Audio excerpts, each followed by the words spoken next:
So a while back, I made the conscious decision that I need to get my own place before I put myself back out into the dating world.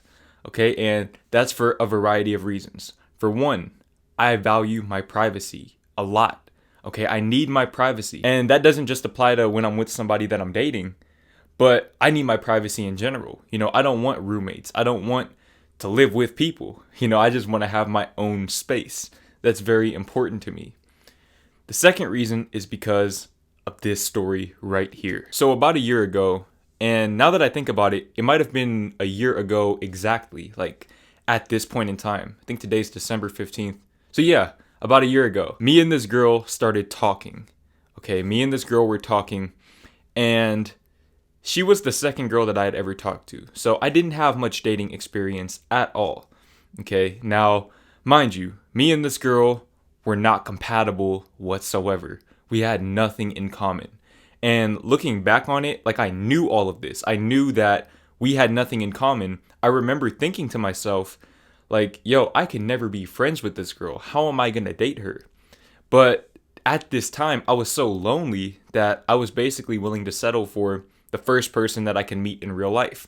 Me and this girl met on Tinder, just like all the other girls that I had talked to. So, I figured, okay, the first girl that I can get a date with, that's who I'm going to invest my time into. And it just so happened to be her. Now, like I said, we had nothing in common at all, but I feel like the vibe was kind of there on our first couple of dates. I think our first date, we went to see Christmas lights. That's what it was. We went to see Christmas lights, and then we went to see a movie. And that was the first red flag right there, actually. Our first date, she told me something about how she doesn't believe in splitting the bill on dates. Right there, I should have just took her home, because that's a non-negotiable for me, especially now because of her. But anyways, that was our first date, and that went pretty well. The second date was probably within that same week. We went to Main Event. If you've ever been to Main Event before, you know how expensive that can get. And of course, I paid for it because she didn't believe in splitting the bill. So at this point, we had been on 2 dates, okay? We had been on 2 dates. We had been FaceTiming, things like that. The vibes were there. The compatibility was not there. And so I have absolutely no clue why I wanted to bring this girl to my house. Okay, it makes no sense looking back on it. Like I said, we should not have made it that far because we weren't compatible. But I was stubborn and I was lonely. And when you're lonely, you don't think straight. You do things that you would normally not do. I let my loneliness get the best of me, and I decided that I wanted to bring this girl over to my house. Now, one thing about me is that when I want to bring somebody over to my house, that does not mean that I'm trying to smash. Okay, that's the difference between me and a lot of guys.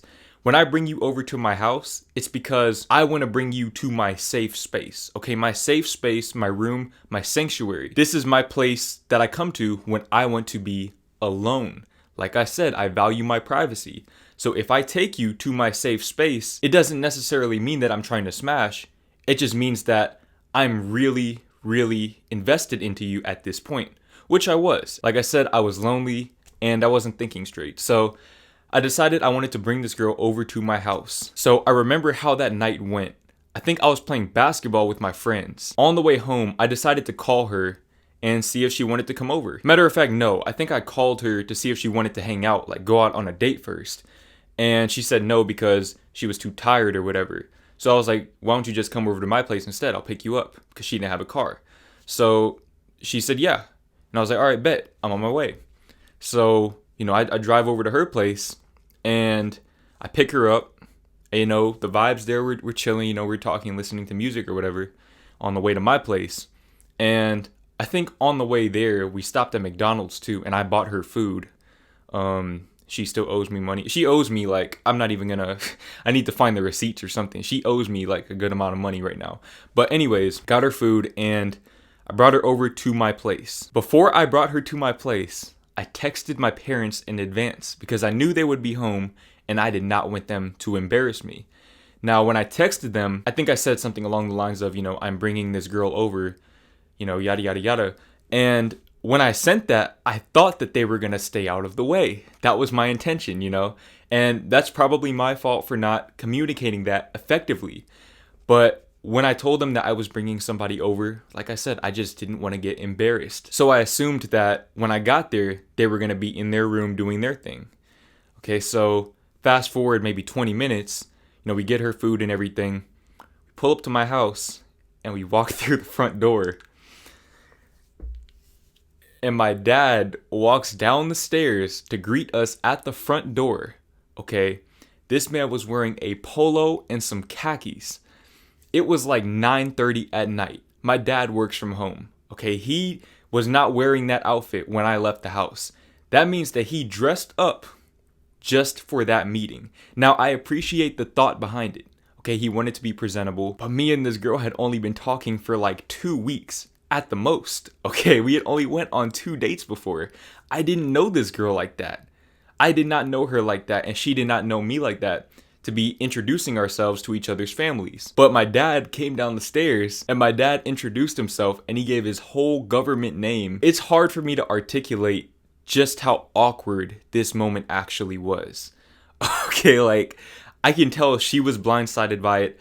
I was blindsided by it. I didn't know what to do. I did not know what to do in this situation. So I'm just sitting there like smiling, and meanwhile I'm like about to cry because I'm like, bro, like this isn't happening right now. Now, mind you, the reason why I thought that they were going to stay out of the way is because I had brought a girl over one time before that.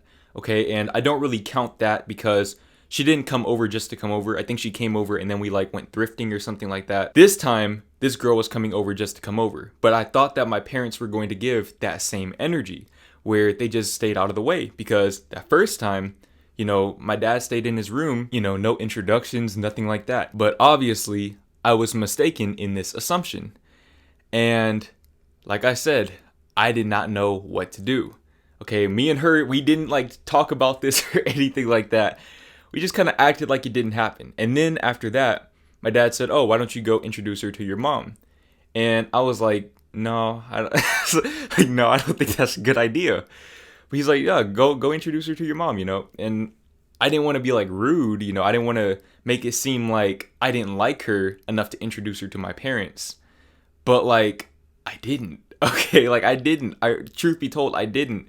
I knew like me and her were not compatible like that. But I just wanted to chill. I just wanted to hang out. But I brought her upstairs and introduced her to my mom. And that right there, that left me scarred for life. That whole experience of just having my parents do that. And like I said, it's not their fault. It's my fault for not telling them, communicating with them what I was actually trying to do. Like, just bring her there and chill uninterrupted. But, still, trauma, okay? Trauma. Now, anyways, after that, we basically started watching Netflix. And this was probably around 10 o'clock at night. And she ended up staying over until like 1 or 2 in the morning, I think. But we were watching Netflix. And I think we were watching Victorious, actually. We were watching Victorious, which, I'm not gonna lie, that's a fire show. If you know, Victorious is straight heat. Okay, so we were watching a bunch of different episodes of that. And looking back on it, I think like she probably had different intentions than I did that night. But she was waiting for me to make a move. I think that's just, in hindsight. But like I said, when I bring somebody over, that doesn't necessarily mean that I'm trying to smash. I just want to bring you to my safe space and enjoy time alone with you. I'm just trying to, spend time with you. That's my love language, is spending time with you. We didn't do anything that night. Okay, we did not do anything that night. I was getting into the show. I was taking in everything that they were doing in the show, enjoying the plot. Okay, enjoying the conflict resolution. Okay, I was enjoying all of the different storytelling elements within this show. And I thought she was too. She's the one that chose the show in the first place. It didn't really occur to me like we were watching Netflix without the chill part. And I don't know why I just didn't make that connection back then, that that's probably what she wanted, and that if I made a move on her, then she definitely would have followed behind. But at the same time, that's not really fair, because she knew going into that I was a virgin. I think I was very clear about that the first date, actually.